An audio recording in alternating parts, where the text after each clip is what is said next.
Hello, friends. Welcome back to the Consumed by Grace podcast, a podcast of Arab First United Methodist Church. We're your hosts. I'm Pastor Henry. And I'm Pastor Brooke, and we are glad to be back with you on our summer series, Book Club. Woo woo. Yep. We're drinking coffee, we're reading books, and mostly we're loving God. We are. So, you're welcome for cheeseballing that up real quick. Well, normally I'm the one that does the stupid, cheesy stuff, so it's nice to share the wealth a little bit. You are welcome.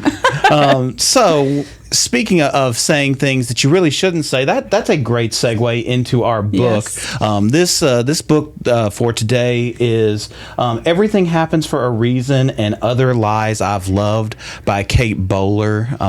This is this is just a great book that is also a very easy read. I think I did this book really easily in about 2 sittings. Yeah. And if you have several, let's see how many pages this is. If you have a block of time, you can probably knock this out in 2 to 3 hours. 166, and it's not like small print or anything. Yeah. It is a very easy read.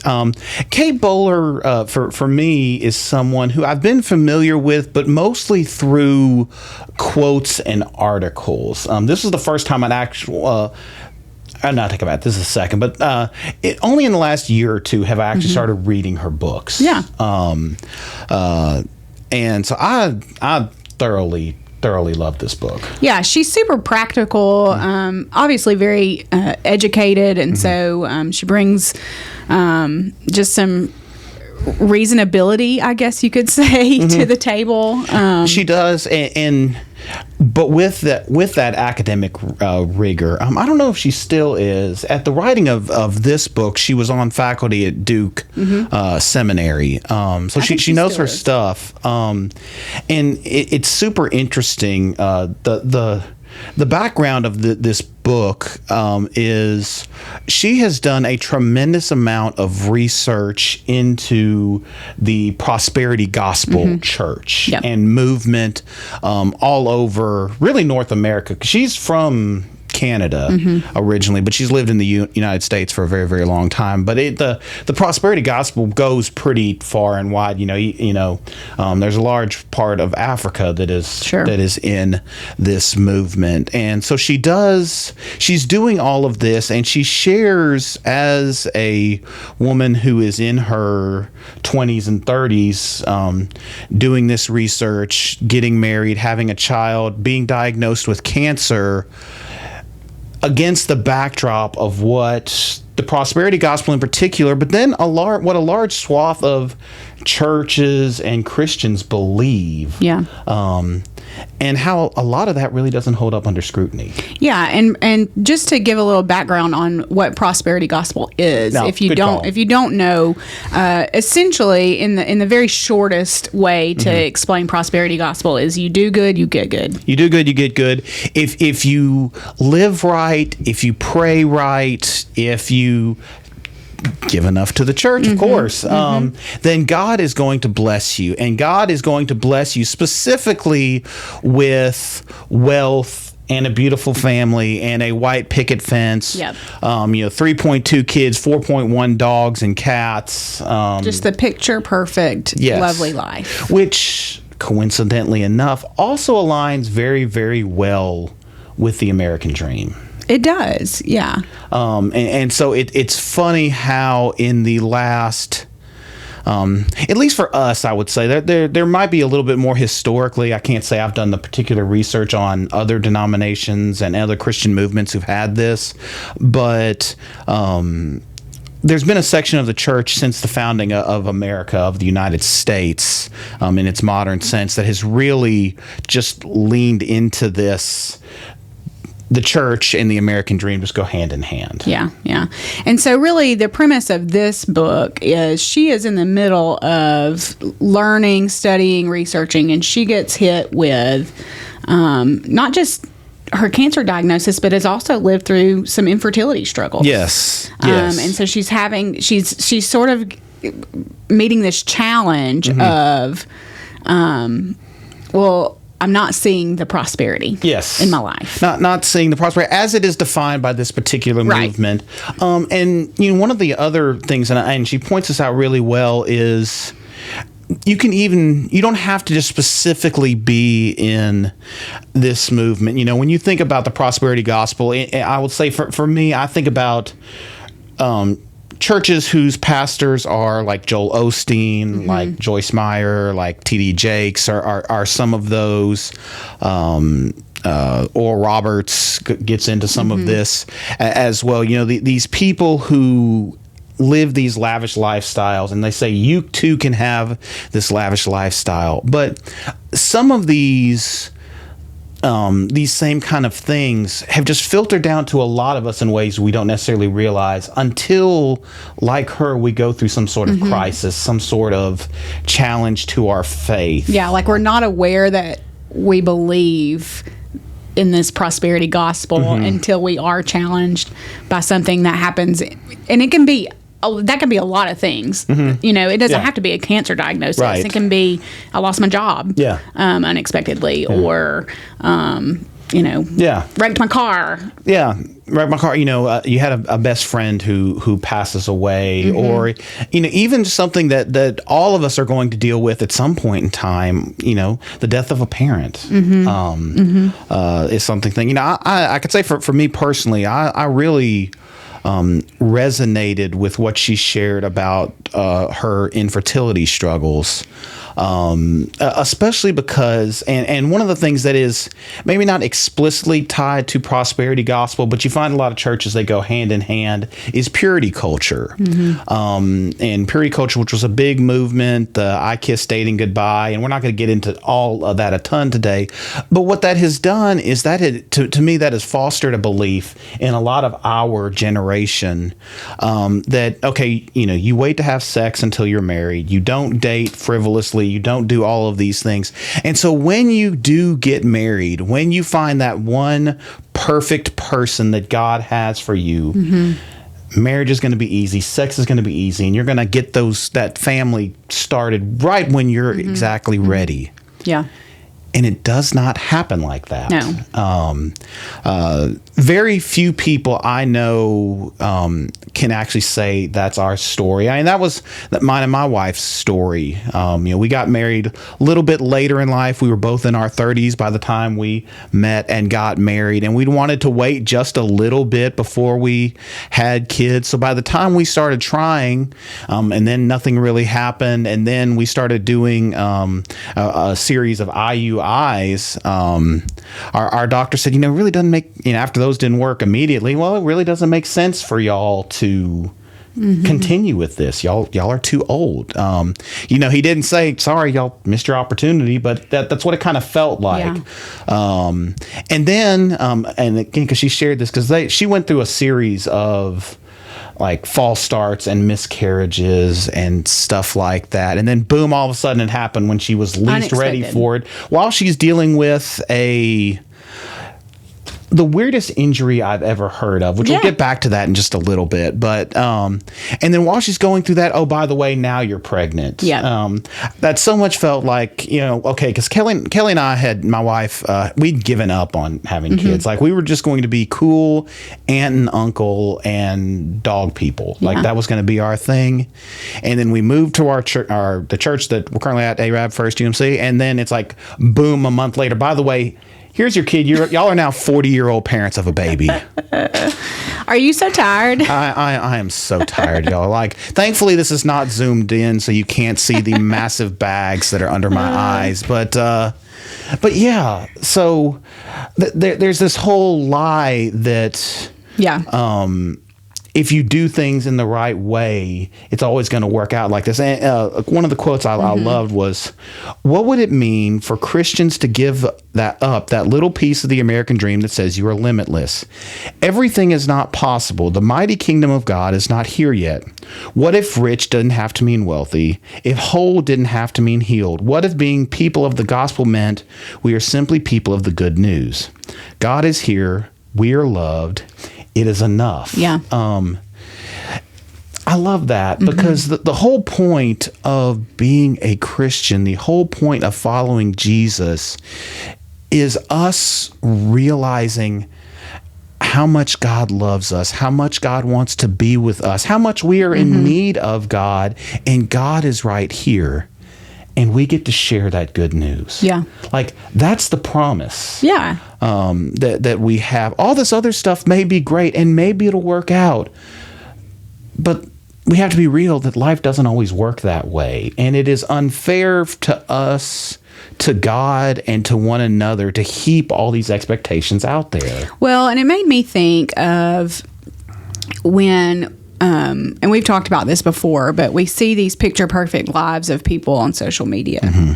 And often Christian leaders do this, whether it's on purpose or not on purpose. It's what you do. It's what you do. You put your best face out there. You want everybody to see the best parts of your life. You don't want to see. You show the Easter Sunday pictures under, by the cross or under the picture. You don't show the getting ready to go to church on Easter Sunday pictures. Correct. Where the kid is running around with a bottle in one hand, a diaper in one other, and is now, messing in the floor. Right. Nobody puts that on social media because nobody wants to see that. Because it's not glamorous, right? That's not the what we consider to be the beautiful parts of life. Those are the parts that make us want to go insane and pull our hair out and skip church on Easter Sunday. Yes. Right? And so that's what makes me think, this made me think about was like, we have this expectation because that's what we see. That's what's in front of us. That's what, the people that we look up to and the people that we want to be like, and the things that we want to achieve are the things that they have achieved. And that's what we see on social media. And so, it's easy to fall into and I can see why, whether we know it or not, that we believe in parts of that prosperity gospel. And it's because that's what's in our face. Yeah, it is. It's there all the time. Yeah.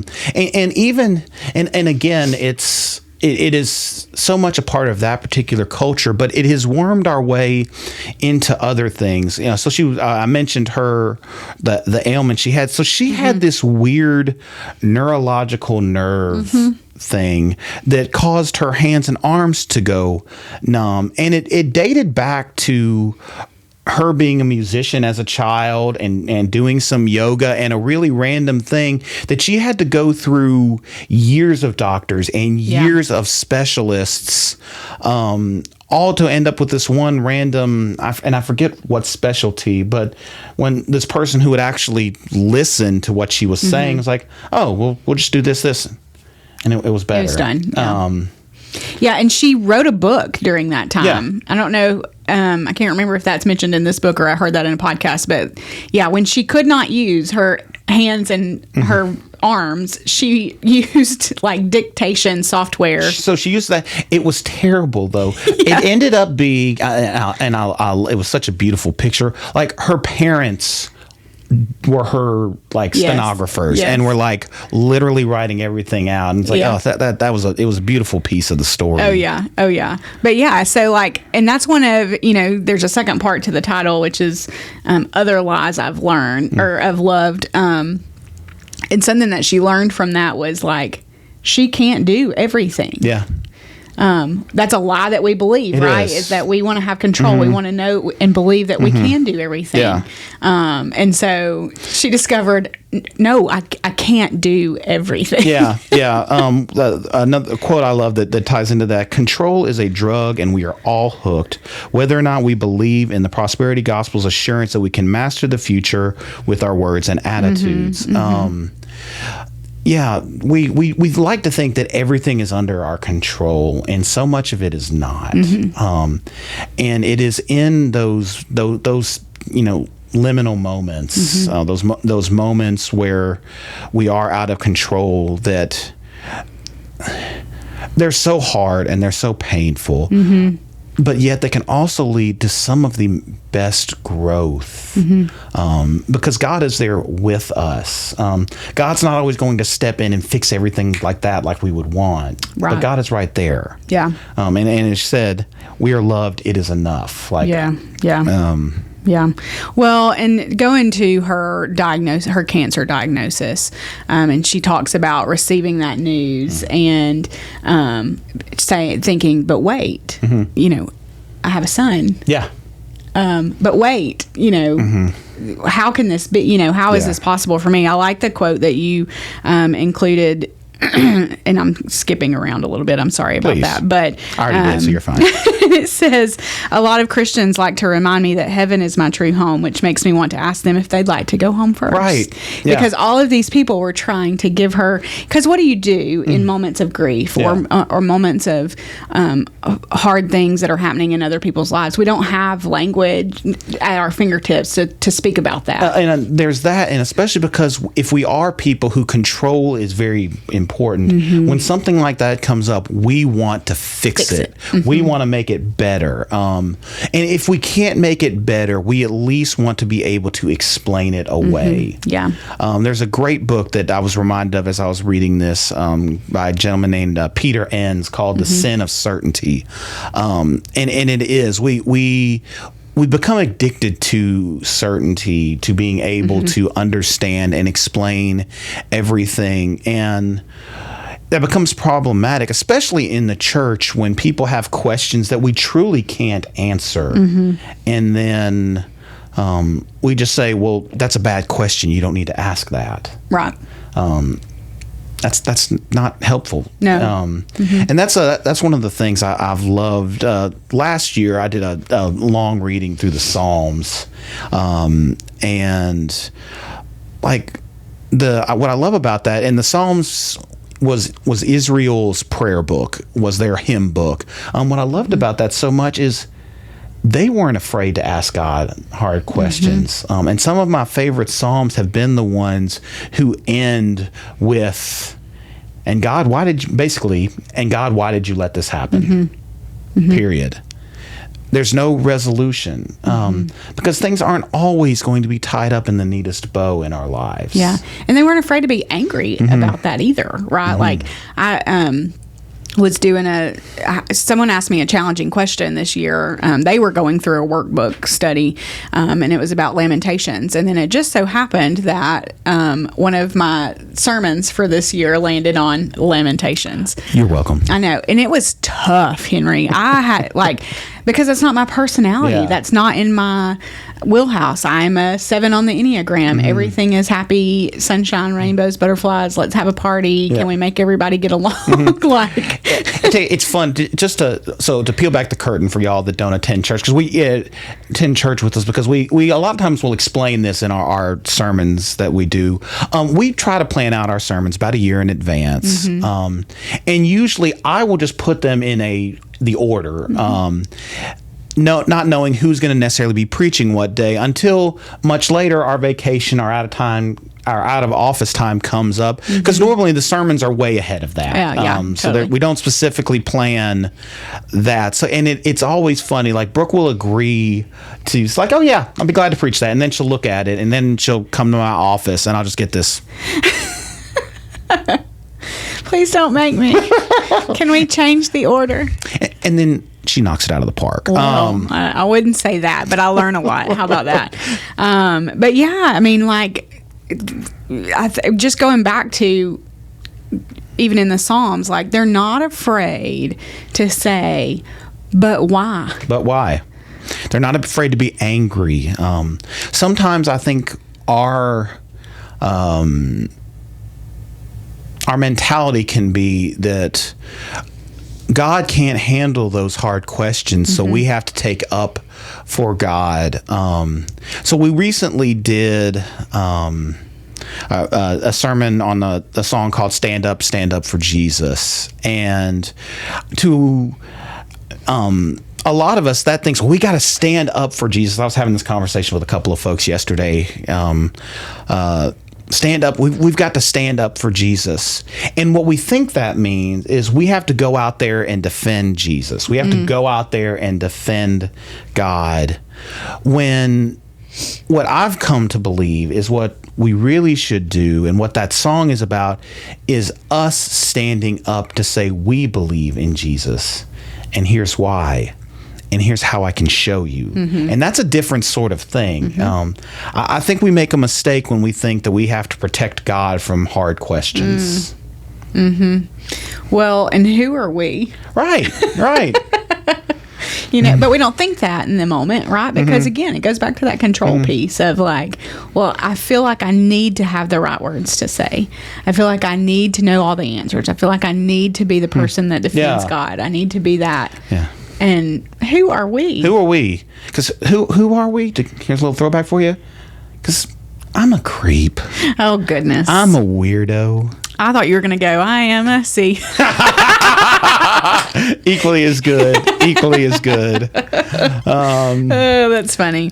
But yeah, so going back to, needing the right words to say. And I loved that quote that you put in here about asking, well, do you want to go home first? Because you know what, when in the book she tells the story, and I don't remember exactly how it came out, but something spurred her, and she wrote a letter to the editor, do an editorial for the New York Times, and that just really kind of blew up her public profile.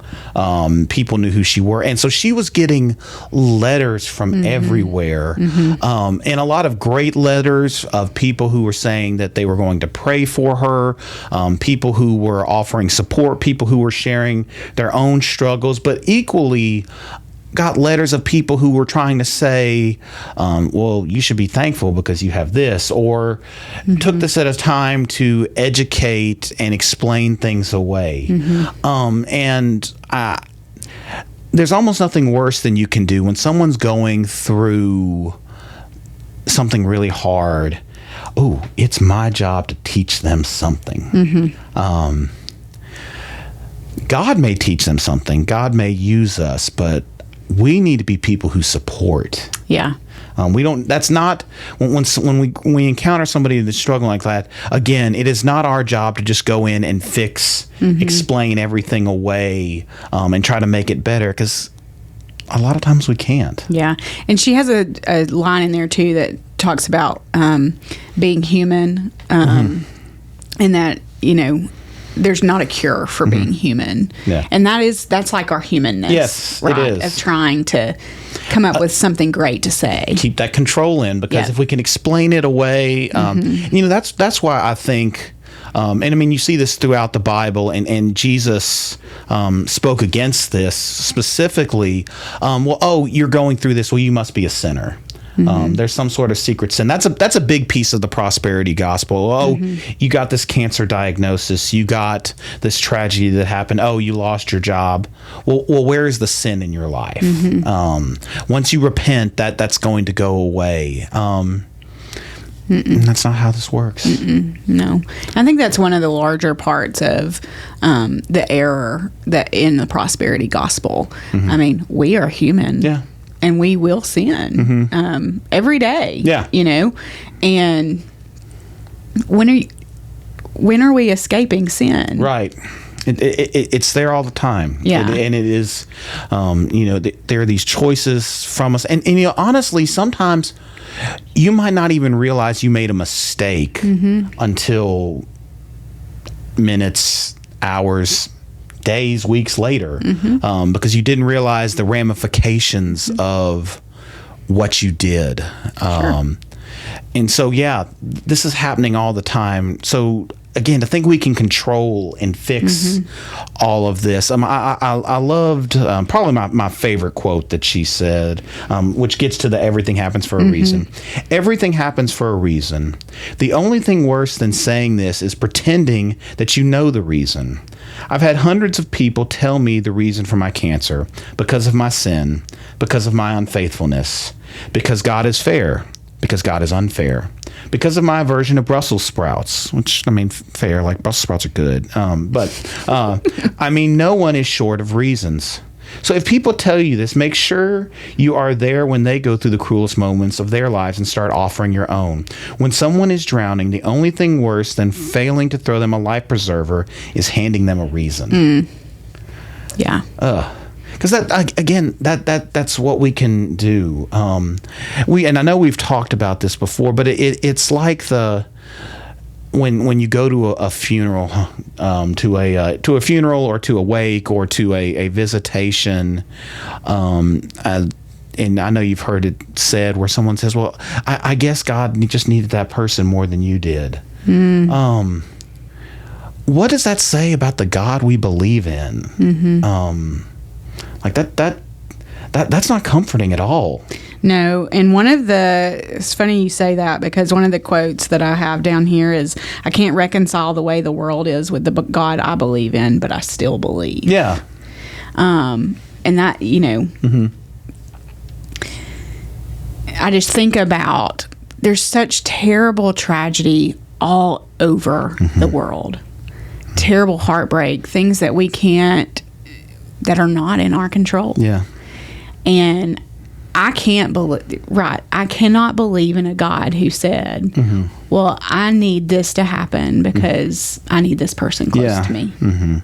I just can't. That's just not where my brain can't get I don't there. think that's who God is at all. And all this to say is not to say that we don't have agency, because we do have agency. We do have things that God calls us to do, but we have to be careful, at least in my mind, of overstepping what our call is. It's just for an example that is also kind of gets tied up in the prosperity gospel sometime. There's a whole culture that has come up in the last 300 years built around predicting the end times. Actually, I take that back. It's always been here, but it just has really, really ramped up, especially for those of us who grew up through the Left Behind series of books and whatnot. And there's all of these theories. There's a guy out in California, Harold Camping, predicts a big apocalypse every decade or so.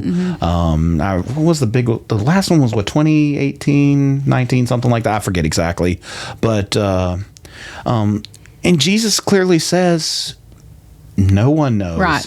Not even me, not the angels in heaven. This is just for the Father. And yet we try to overstep. Sure. Yeah. Again, back to that control. We whether we realize it or not, whether we're even, self-aware enough to understand or to notice that that's what we're doing. It's that control piece, because we want to reason everything. Yeah. And it's just not so. Yeah. I said that yesterday. I think maybe in my prayer, like, we want answers to questions that there are just no answers for. And we will, we'll never know the answers on this side of heaven. Now, something I thought about while I was reading this is the challenge of the title of this book. Everything happens for a reason. I'm challenged by the title, because while I don't think everything happens for a reason, I think that there is something to be learned or to be experienced. Does that make sense? Sure. To you? No, I don't believe everything happens for a reason, but I think we can learn. Sure.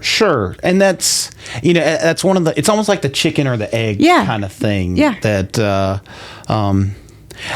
some things truly, I think, are just accidents, that just happen. But that doesn't mean there can't be a learning experience. That doesn't mean there can't be value. Even through some of the hardest things, we believe that with God there in the middle of us, good can come out of even what can be very negative in the world's eyes, in prosperity gospel's eyes.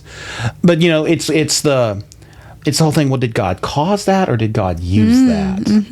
I think that's I think that's worth wrestling with, because it's the situation. Now, and because at the same time, I think the opposite of what you're saying can be true. Well, nothing has any reason, Sure. whatnot. Well, that's not helpful either, because that sometimes that gives us a license that we don't need to use a song. Sometimes the something happens for the reason, and the reason is you. You didn't get the yo out. It's a yo. Okay, sorry. Sorry, Hubu Stank. Do better, Henry. Yes, my apologies. Funny story. Although long before we knew each other, we both most likely were at the show. Hubu Stank was at Big Spring Jam at like 98, 2000, something like that. Yeah. At like 2:00 in the afternoon. That was such a good underrated music festival. It was, and like Hubu Stank was big to be at the 2:00 spot. It's like, in a couple years they were playing at like the MTV Music Awards. Yeah. That's just kind of funny. Yeah. So that sometimes things happen, and things happen because we did something stupid. I don't want to discount that. Sure. Yeah. However, sometimes things happen and they aren't our fault. Mm-hmm. It's not related to a decision we made or didn't make. Mm-hmm. It's just part of the broken world that we currently live in. Mm-hmm. That God has given us a role to make better, but not everything's going to be in our control or in our role and or in our power to make better. Yeah. So I think that's the intention of the title of the book, right? Is everything happens for a reason, and Other Lies I've Loved. Mm-hmm. I think it is important to remember that it's not about the thing that happened. Yeah. It's about how we understand who God is. Yeah. Who we believe God is, and how we can share that with other people in the world. I don't remember if this is also in the book or in the podcast that I listened to somewhere else, but she talked about using our experiences to be able to sit with other people. Yeah. Oh, I'm pretty sure that was in the book. It may be in the book. But using these tough things that happen in our lives, whether it's a diagnosis or the loss of a person or whatever, struggle that is, instead of, hey, this is why this is happening. It's more of a, hey, this was my experience. Let me use the things that I learned. Hey, I want to sit with you because it's not the same, but I've been near where you are right now. Yeah. And it may be that that it's literally, I'm just sitting with you. Yeah. No words or, whatever thing that you need to give to somebody to make them feel better. It's just sitting with you in the grief. Again, I'm pretty sure this is something we've talked about, but it's my favorite thing. I probably put this in at least a sermon a quarter. The best example of care in the Bible by people, in my opinion, is also directly followed by the worst example of care of people. It's when Job goes through his tragedy, and for that first week when his friends get there, they shave their heads, they put on sackcloth and ashes, and they just sit and don't say a word for a week. Yep. Like that, yes. Like, so many times we feel like we need to have the right word. We need to have, no, just be. And what a perfect example of Job and his friends, because when his friends start talking, it goes way downhill. It goes south so quickly. So much so that by the end of the book, the friends are having to apologize and make reparations to Job. Yes. And Job is going to pray for them for their sin. It goes downhill quick. We don't have to fix everything. We don't have to. Kind of what fits into this is one of my favorite quotes, and this is, I think, something that ties into what you're saying about bringing our experiences. When she talks a little bit about grief, she said, "I used to think that grief was about looking backward, old men saddled with regrets, or young ones pondering should-haves. I see now that it is about eyes squinting through tears into an unbearable future. The world cannot be remade by the sheer force of love. A brutal world demands capitulation into what seems impossible. Separation, brokenness, an end without an ending." the way this book ends is there's not full resolution yet. Like, she is still in the middle of experimental cancer treatments where she's getting basically 2 months at a time of life. She's already exceeded how long the initial diagnosis said she would live. But I love that because, I think sometimes we put grief in this specific box, and it's just looking back and saying, oh, I remember when I had this. But I appreciated that picture of, no, it's also looking forward at what could have been, what is not here that I wish was, or what I'm not going to be part of anymore. And that grief can come up in a lot of different places in a lot of different ways. Yeah. I think that's a helpful thing that she learned, that she shared with the world, is where grief can actually show up. Well, and how do we use our experience with grief too? Again, just using our experience to sit with people. Yeah. And I think the larger theme of that is, how do we love people well?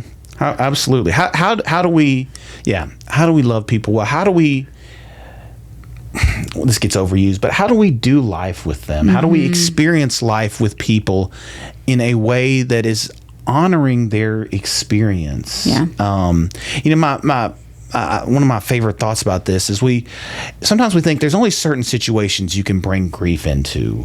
For instance, if you change jobs and you get a better job, like, you should only be happy about that. Yet there's still room, in my experience, in my opinion, to grieve relationships you're losing by moving jobs. That may mean you left a city. That may mean you might have even just got a promotion in your own job, and yet because you are now a boss where you were a coworker with people, relationship changes. Yeah, like that can bring some grief into that, because and that's okay. Yeah. Well, and I think we often look at grief as with a negative connotation to it, like, well, we don't want to show. Maybe it's a Southern thing, but we don't want to show grief. We don't want people to see our struggle. Unless it's in these very specific contexts. Yes. Like, you can see me in the offering line at my, significant person's funeral, and that's okay. Yep. But when I see you at McDonald's the next week, I better be okay. Yeah. And I guess it gets back, maybe this comes a little bit full circle to our social media world. I'm moving upward and onward. Everything is in my control. I'm not struggling with anything. Right. And we don't want people to like, I got this new job. I've got more money. I've got all this kind of stuff. But I'm also kind of miserable because I miss my people. Yeah. Like, totally. Yeah. It's hard. It is tough. Grief just shows up unexpectedly so often. You may think you have made it, like on the other side of grief. I don't know that it ever goes away. And then sometimes I hear that song and I go back. Oh, sorry. I don't know that one. That's a country one. 90s country. I like 90s country, but I go back. I think that was one of Kenny Chesney's early ones. I'm going to let it just sit here. Because I don't know that one. Oh well. We'll find it later, maybe. Well, we've been hitting on all of them today, so we had to have one that was. Yeah, had to have one that just didn't connect. That's cool. Because I'm sure there's somebody out there listening in the world that it didn't connect with either. Please.